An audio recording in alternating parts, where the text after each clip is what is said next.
din siya ang first nga diha. So, isa tanan nga yung sakripisyo karon. Si mama ako kayo sakripisyo siya nako kay among nga mong tulo ako ang chaotic nga kinabuhi.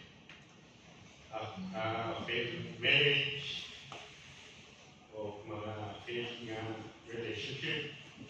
Sige nga si mama nahihapon siya nga i-support na ko.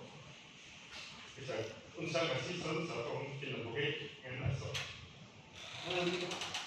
Karon, ako nakita ko nga, murag i-give out niya yung life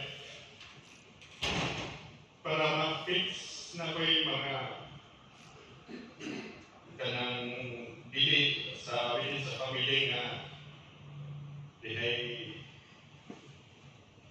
murag away, then i-sakripisyon siguro niya yung kabuhi para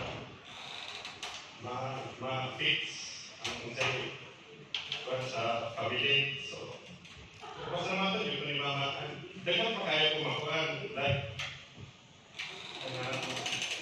last year, dihay offer nga, dihay lab sa radyo nga willing niya Maria to support sa ako ang pangandoy. And magpasalamatan ko niya na tungkol ko niya nakasikat ko. Kung wala siya support na ko, wala. So,